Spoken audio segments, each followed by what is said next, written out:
The envelope was ivory, thick, and heavy in a way that felt intentional. My name, Amara Lane, was scrawled in deep gold calligraphy on the front. No return address, no explanation. Just that. I found it in my mailbox one quiet Tuesday morning in November, tucked between a utility bill and a coupon flyer. For a moment, I thought it might be from a client. Maybe a holiday card, maybe even something from Leia's school. But then I saw the seal on the back, an embossed rose wrapped in a ribbon, and my stomach dropped before I even broke the wax. I didn't have to open it to know. Still I did. Slowly, deliberately, like peeling the lid off a box you've buried deep underground for years. Inside was a single invitation. You are cordially invited to celebrate the union of Madison Hale and Daniel Grayson. December 3rd at the Rosebridge Conservatory. I read it once, then again, and again. The name hit like a brick to the chest. Daniel Grayson. My Daniel. My ghost. I hadn't seen him in 3 years, not since the night he disappeared from our apartment without a goodbye. One moment he was sitting next to me, holding my hand as we stared at the ultrasound photo of the baby we'd lost. The next morning he was gone. No calls, no explanations, just a single note. I can't do this anymore. I need to feel alive again. As if grieving had made me dead. As if I hadn't just watched our future bleed out on a hospital floor. But he hadn't just left me. He'd left Leia too. She wasn't mine. Not by blood. Leia was his daughter from a previous marriage. Her mother had left when she was 4. And when Daniel and I moved in together, Leia came with him, quiet, wide-eyed, and uncertain. But the moment she wrapped her small hand around my finger and whispered, "Can I call you Mommy?" something inside me shifted forever. I stopped being just someone who loved a man. I became someone who loved his child. Fiercely. Completely. As my own. So when Daniel left, Leia stayed. Not by accident. By choice. She was 11. She stood in the doorway holding her tiny suitcase and said, "I want to stay with you." I didn't ask why. I just knelt down and pulled her into my arms and promised her I wouldn't leave, even if he did. And I kept that promise. Even when I had no idea how we'd pay rent. Even when I couldn't afford groceries and got calls from debt collectors daily. Even when I stared into my reflection and didn't recognize the woman looking back. I braided her hair. I packed her lunches. I helped her with homework while hiding the stack of overdue bills under the placemats. And on the nights when I could barely breathe from the weight of being left behind, she knocked on the bathroom door, crawled in beside me, and said, "I made you a sandwich. You forgot to eat." There were days I felt like a ghost floating through my own life. Days I wished I could dissolve into the silence. But she kept me anchored, one peanut butter sandwich at a time. So now, standing in my kitchen with that ivory envelope in my hand, I didn't feel shock. I felt something slower, colder, a kind of nausea that started deep in my gut and worked its way up into my throat. Who sends a wedding invitation to the woman you abandoned? Who decides that out of all the things to say after 3 years of silence, this is the way to reappear? I almost threw it out. I should have, but I didn't. Instead, I left it on the counter, untouched for 3 days. Every time I passed it, it whispered to me. A reminder, a taunt, a challenge. And then, one evening, Leia found it. She was 16 now, taller than me, quieter, with eyes that saw through everything. She picked it up, read it aloud without blinking, and looked at me. "You should go," she said. I laughed, not because it was funny, but because it was absurd. Why would I put myself through that? So I can see him start his new life with someone younger, prettier, wealthier. "No," she said softly. "So he sees what he lost." That made me stop. She wasn't talking about him. Not really. She was talking about me. The me I used to be. The me I had forgotten. The me that still hurt quietly and still showed up anyway. And maybe it was time he saw her, too. The week after Daniel left, the silence in our apartment was unbearable. Not the peaceful kind of quiet, but the kind that hums like an engine beneath the floor, a silence you can't turn off. It clung to the walls, to the bed sheets, to the inside of my mouth. Every breath I took felt like a reminder that the life I'd built wasn't real anymore, just a leftover echo in a space too large for one person to fill. But I wasn't alone. Leah was still there, small, quiet, and too perceptive for her age. She didn't ask where her father had gone. She just watched me, watched how I moved slower, how my eyes stayed red longer, how my voice trembled when I said goodnight. And then one night, when the electricity was off because I forgot to pay the bill, I found her in the kitchen lighting candles and cutting an apple in half. She smiled and said, "Let's pretend we're camping." I almost broke. We survived on peanut butter, tap water, and the memory of stability. I took freelance jobs wherever I could, websites for small businesses, poster designs, social media ads, anything. There were nights I stayed up until 3 a.m. fixing client logos, then woke up at 6 to make Leia breakfast and walk her to school. I told myself this was temporary, that I just needed time. But time moved like molasses when you're grieving and broke. Some mornings, I would forget to brush my hair. Other days, I wore the same shirt for 3 days straight because laundry soap was low on the priority list. I stopped answering texts. I stopped picking up calls unless the number was unfamiliar. Even then, 9 times out of 10, it was a debt collector reminding me that Daniel had taken the savings account when he left. All of it. I remember one evening, sitting on the bathroom floor with the water running.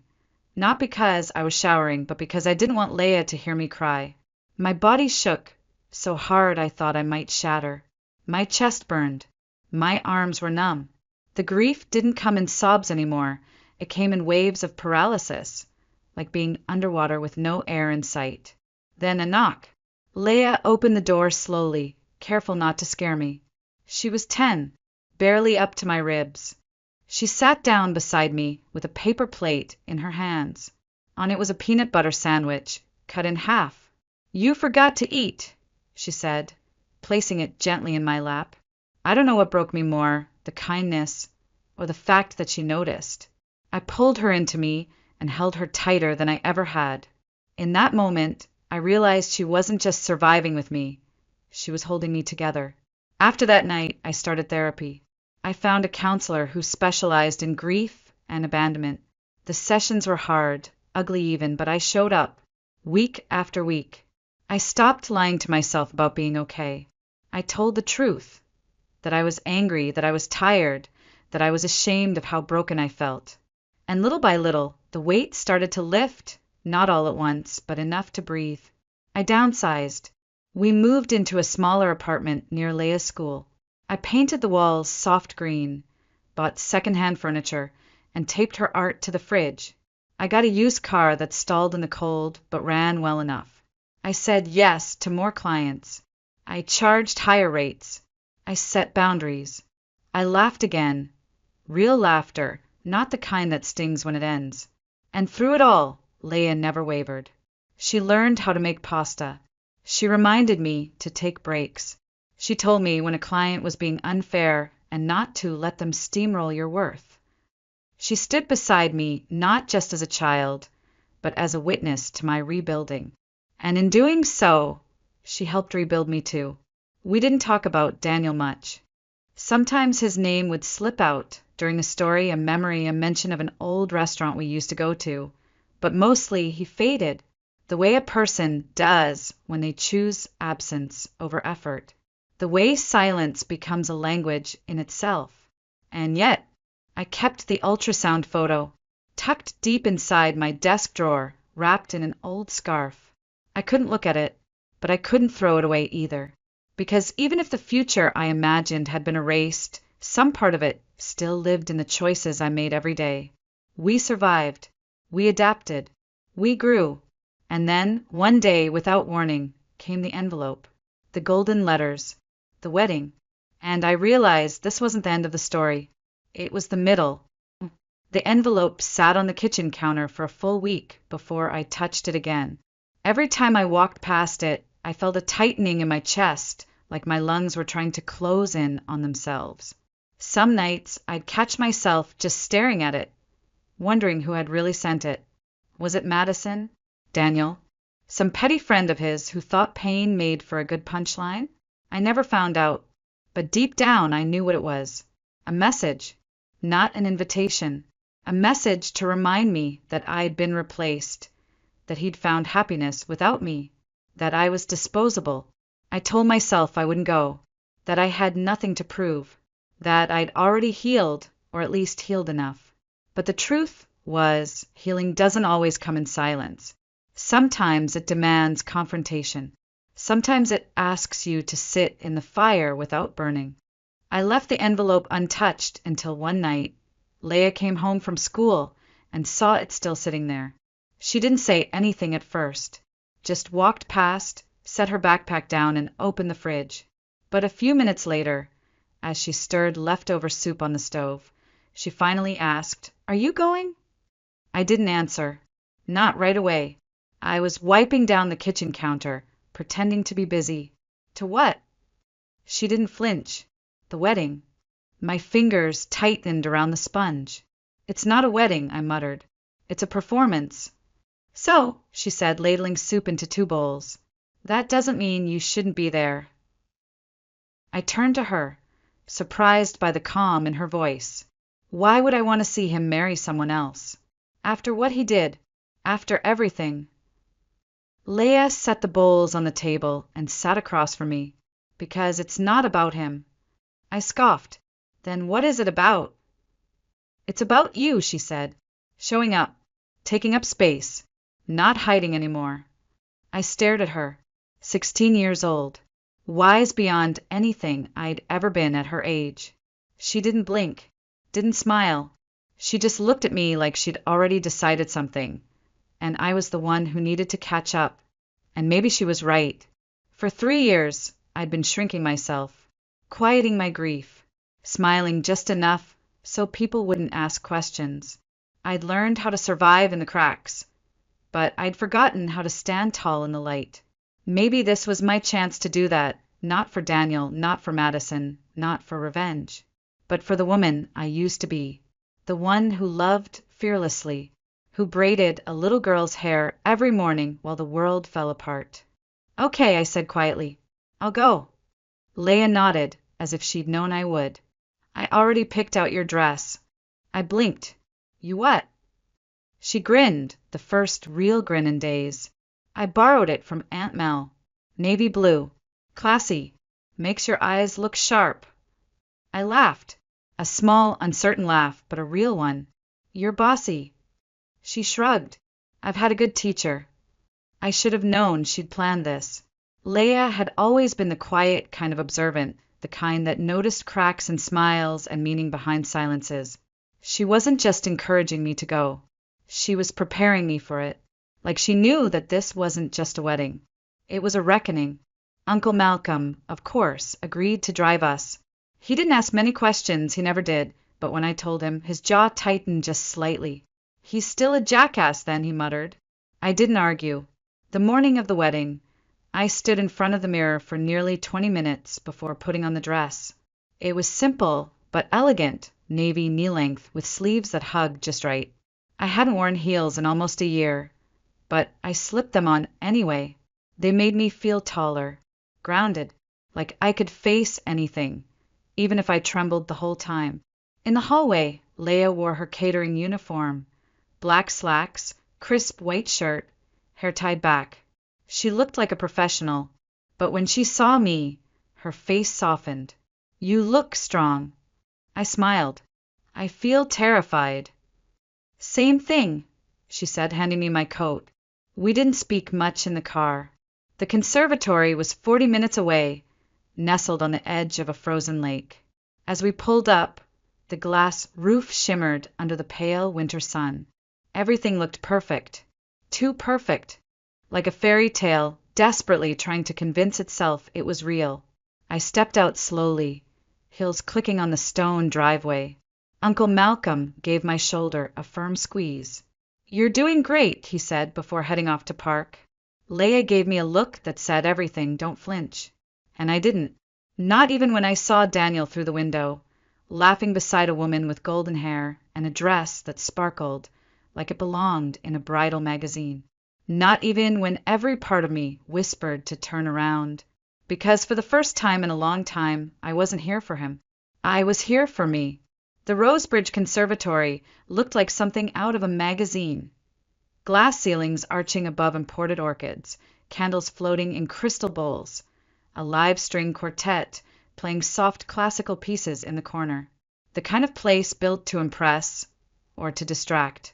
I walked slowly through the lobby, each step sinking a little deeper into plush carpet as the murmurs of guests swirled around me.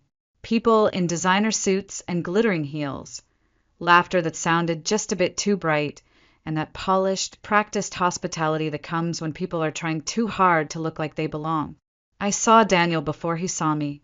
He stood near the bar, wearing a tailored black tuxedo and his signature smirk, the one he always wore when he was charming a crowd. That smirk used to be magnetic. Now it felt like an act I'd already seen too many times, one I'd stopped applauding long ago. Then I saw her, Madison Hale. White silk hugged her frame like she'd been poured into it. Her hair was spun gold, cascading in perfect waves over her shoulders. She was laughing, loudly, too loudly, at something someone had said, clutching Daniel's arm like a trophy. Every movement felt rehearsed. Every smile too sharp, too white. She looked like she belonged in a bridal catalog, or maybe just on stage. Leia had already vanished into the catering prep area. She hadn't said much on the way in, just gave me a wink and disappeared through the staff entrance like she belonged there. She'd insisted it was just a job, but I knew her better. She wasn't here to serve hors d'oeuvres. She was here to protect me in the quiet, fierce way she always had. Uncle Malcolm was seated near the back, just where we agreed.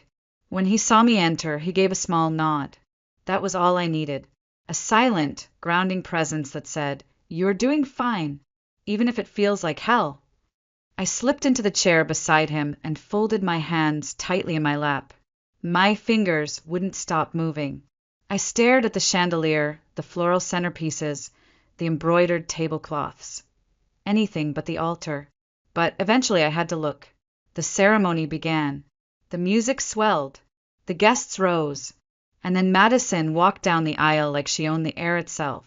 She beamed at Daniel with such theatrical devotion that it made my stomach twist. He didn't flinch. He didn't stumble.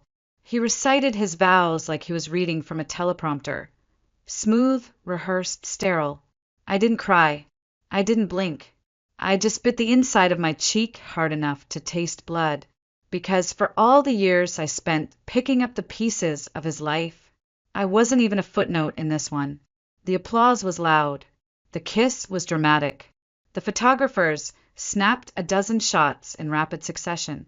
I felt like I was watching someone else's movie, the kind you already know the ending to, but you can't look away. Then came the reception.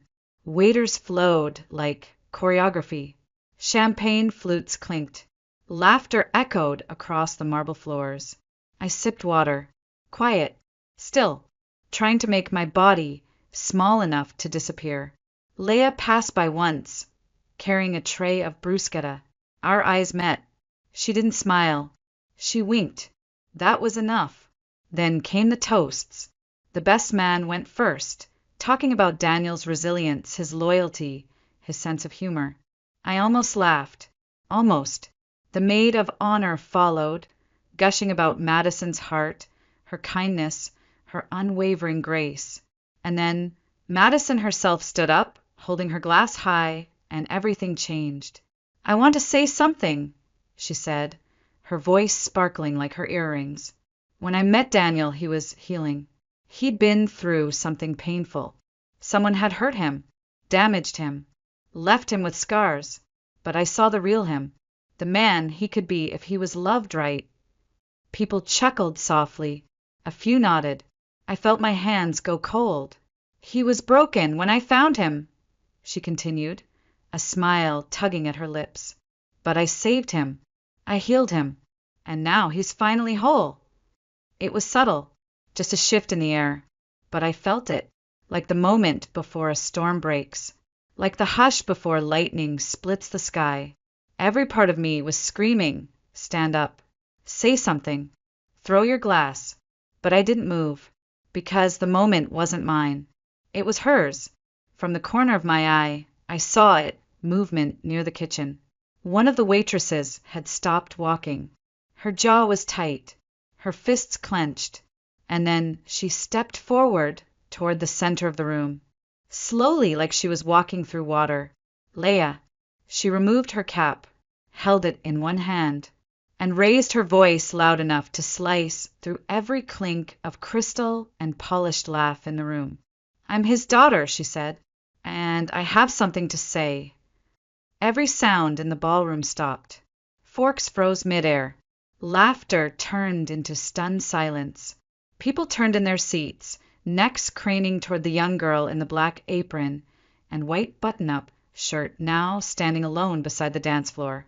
Leah's hands were steady, but her chest rose and fell like she was pulling breath from somewhere deeper than her lungs. Her curls had loosened from the bun she pinned that morning. Her eyes, sharp, brown, unflinching, were locked on the bride. "I'm his daughter," she said again, louder this time. "From before you. From before he pretended we didn't exist." Madison's smile didn't fall. It shattered. I watched it break apart across her face like thin porcelain. Her mouth opened, but no words came out. Just silence. Pure, sharp silence. Daniel turned in his chair. Slow, mechanical. His face was pale, slack. He looked at Leah like a stranger had walked in wearing his past. "She's not just the woman you mocked," Leah said, voice cracking slightly. "She's the woman who raised me." A gasp rippled through the room. Someone near the front covered their mouth. A waiter froze, tray hovering in midair. "I was 11 when he left," Leah continued. "He didn't just leave her. He left me. No calls, no letters, no goodbye. Just gone." She turned to the crowd. "But you all cheered when she called her broken, when she said she saved him. Like none of you stopped to ask what that meant." Her eyes locked onto Madison. "Did you ever ask him about me? About the kid he left behind? Or did you just like the version of the story where he was the victim?" Madison blinked rapidly, her lips parting, but still no words. "I watched her cry in the bathroom at night, so I wouldn't see," Leah said, her voice rising. "I watched her skip meals to buy me shoes. I watched her rebuild both our lives from nothing while he pretended we didn't exist." Daniel stood up. "Leah, not here." "Oh," she said, sharp and bitter. "Now you remember my name?" He took a step toward her, but she didn't back down. "When I sent birthday cards, they came back unopened. When I emailed you, I got no reply. Not even a block. Just ignored." She pointed toward me. "And now you let someone stand in front of a room and call her trash." He looked at me, and for the first time in years, I saw something crack. Not just guilt, not just fear, but recognition of what he'd done, of who he'd left. I didn't feel vindicated. I didn't feel victorious. I felt free. "She didn't break you," Leah said, turning back toward the room. "You broke yourself, and then you buried us." The silence was thunderous. Madison finally found her voice. This is crazy. She's trying to ruin our wedding." "You ruined it," Leah said, cool and even, "the second you built it on a lie." Then she turned toward me, hand outstretched. I stood. I didn't even think. My fingers reached for hers like they always had. Familiar, steady. In that simple gesture, something in me that had been dormant for years began to stir. Not rage, not bitterness, power. "She didn't come here to fight," Leah said to the crowd. "She came because I asked her to, because I wanted her to see that she doesn't have to hide anymore." She looked at Madison again, straight into her soul. "She doesn't need an invitation to belong in any room. She belongs because she survived it, and no one gets to rewrite our story to make themselves look better. The ballroom held its breath. Madison clutched her champagne glass with trembling fingers. Blinking like a camera flash had gone off in her eyes. And then, in a voice that barely held itself together, she said, "This is my wedding. You can't just hijack it." Leia tilted her head. "Then maybe next time, don't marry a man with ghosts you refuse to see." We turned, and the crowd parted. No one stopped us. No one dared. Behind me, I heard Daniel's voice once more, quiet, desperate. "Leia," but she didn't turn. She just held my hand tighter and walked on, leaving the weight of every lie behind her. We hadn't made it halfway down the corridor when a voice snapped behind us, sharp, high-pitched, and cracking under its own weight. "Wait!" We stopped. It was Madison. She came stumbling out of the ballroom like someone chasing a dropped lie, her dress swishing around her legs like tangled netting. Her perfect curls bounced with each uneven step, but the perfection ended there. Her face, once luminous and polished, was now smeared with mascara and blotchy from heat. Her hands trembled as she pointed at us. "You can't just do that," she said, breathless. "You can't just hijack my wedding and humiliate us." Leia turned first. "Calm. Steady. Us." Madison blinked. "You could have handled this privately." "No," I said, stepping forward before Leia could. My voice wasn't loud. It didn't need to be. "You could have handled it privately. But instead, you stood in a room full of strangers and called me broken, as if I was a cautionary tale you'd triumphed over." She looked at me like I'd slapped her. "I didn't know," she said, weaker now. "I didn't know he had a daughter." "Did you ask?" Leia's voice was like glass, thin, sharp, and unshakable. "Or did you just like the version where you were the savior?" Madison opened her mouth. Nothing came out. Then Daniel appeared behind her. His tie was undone, his jacket unbuttoned. He looked different, not composed, not confident, just exposed. The mask had fallen, and underneath was a man who had run too far and finally ran out of road. "Leia," he said again, this time softer, "I never meant for this to happen." She turned to him slowly, her shoulders squared, chin high. "Which part?" she asked. "Me being born? You abandoning me?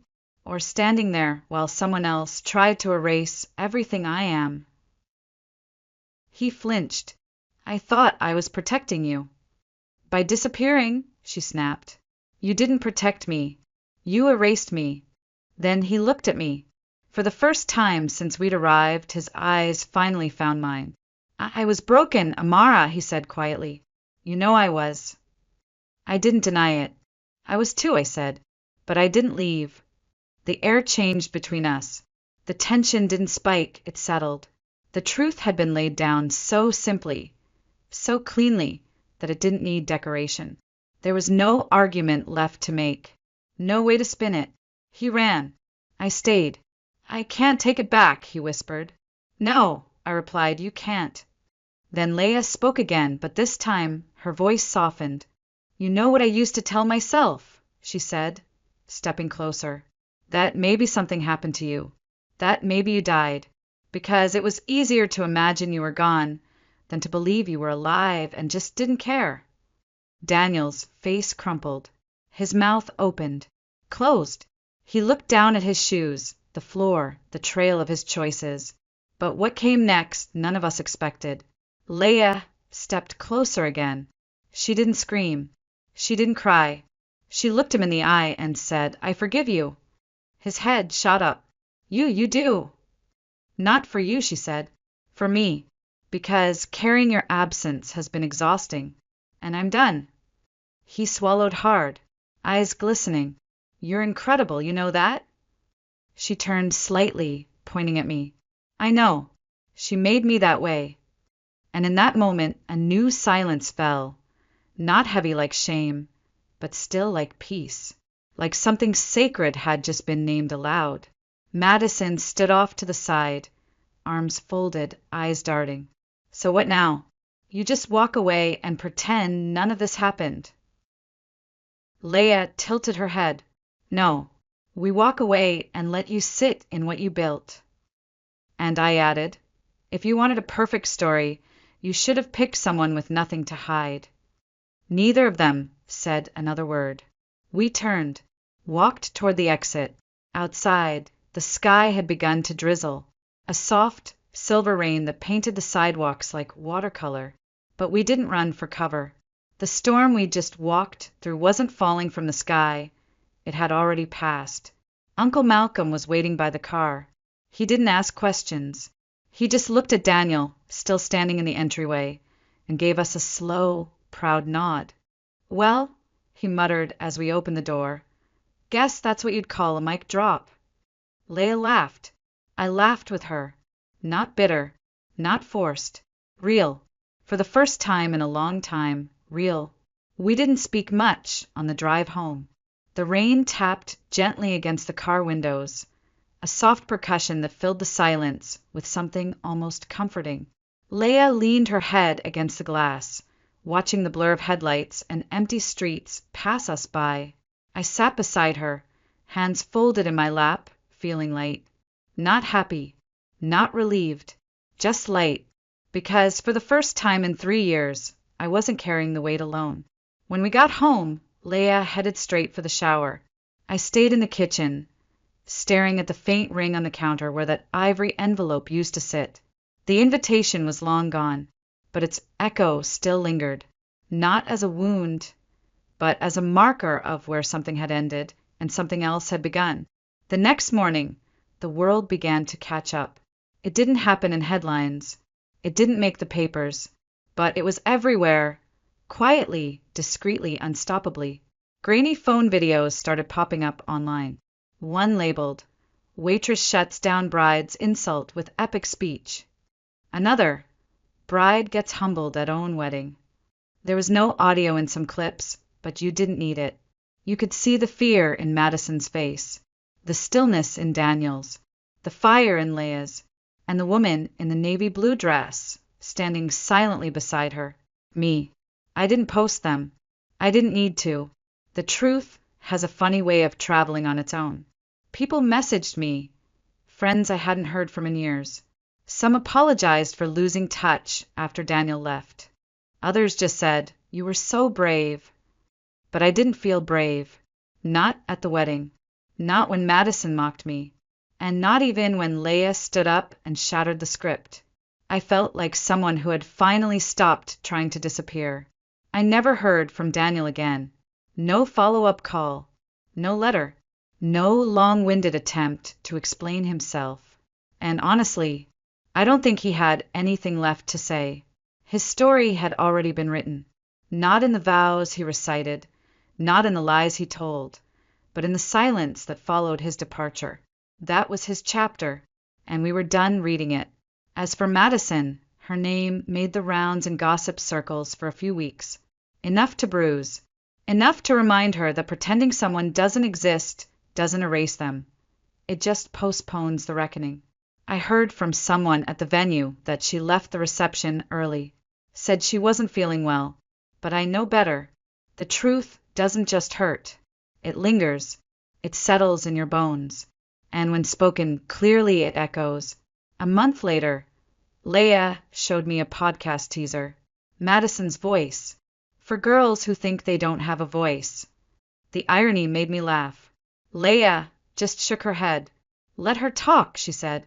"Everyone saw the video. They know the real story." And she was right. But what stayed with me, what mattered more than viral clips or whispered rumors, was something that happened on a completely ordinary Tuesday night. I was doing the dishes. Leah was sitting at the kitchen counter, flipping through her notebook, her legs swinging off the stool like she had when she was younger. There was music playing softly from my phone. Some old jazz track we both liked but never remembered the name of. And then out of nowhere she said, "I used to wish my real mom had stayed." I froze, my hand still in the soapy water. My heart clenched. "But now I get it," she continued, voice softer. "Maybe she had to go so I could find you." I didn't say anything right away. I couldn't, because that was it. The moment. The one I didn't know I'd been waiting for. Not applause. Not revenge. Not an apology. Just this. A kitchen. A daughter. A truth. I dried my hands. Sat beside her. Rested my forehead gently against hers. You saved me, I whispered. No, she said. You saved us. And in that moment, I understood something that had taken me years to name. That the strongest love stories aren't always romantic. Some are built in silence, in healing, in showing up when it's hard. Some are born the moment a child chooses to protect the person who never stopped protecting them. And that's what we had. A story built not on vows, but on survival. Winter melted into spring. The snow outside our windows began to recede, slowly revealing patches of earth beneath. Leia started hanging her coat on the lower hook by the door again. I switched out our cinnamon candles for citrus. Life didn't change all at once, but it moved. Quietly, steadily, like breath returning to lungs that had forgotten how to inhale without shuddering. I started writing again. Not for work, not for clients, just for me. I opened a blank document one morning and typed out the words I hadn't been able to say out loud for years. I was left. But I am not what was left behind. It wasn't a memoir or a blog. It was more like a letter to anyone who had ever been silenced by someone else's story. I posted a short essay on a local women's platform. Nothing dramatic, just honesty. About being left. About being invisible. About coming back to yourself, one tiny act at a time. To my surprise, people responded. Not in thousands, but enough. Enough women who said, me too. Enough who said, I thought I was the only one. And that was more than enough.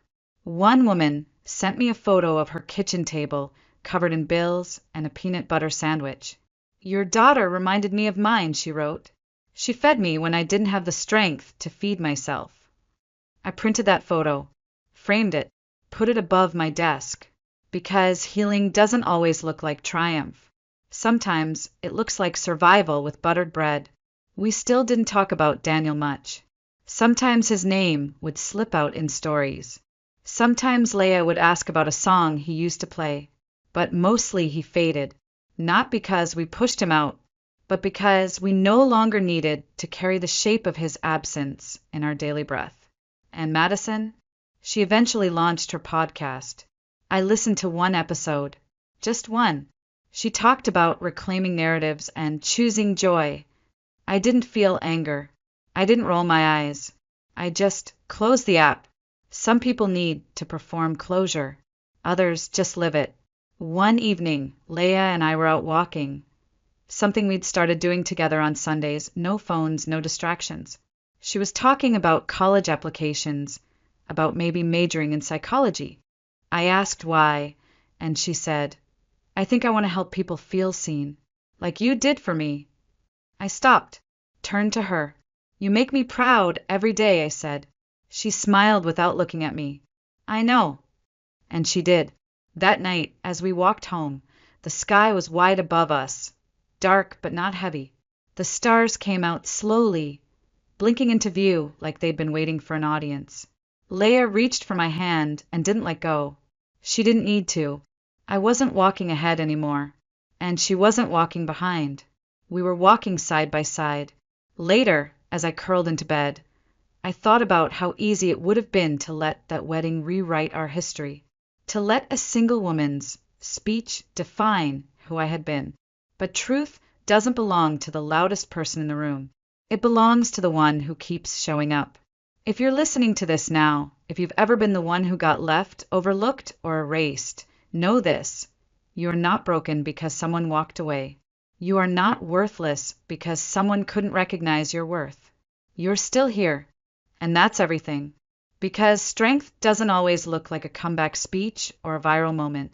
Sometimes it looks like making lunch for a child you didn't give birth to, and hearing her, years later, call you mom.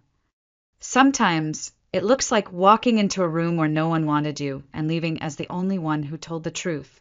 And sometimes it looks like choosing silence, not because you're afraid to speak, but because your story already speaks for itself. That is how we ended. Not with applause, not with revenge, just with truth and love and the kind of quiet that doesn't ache anymore, only heals.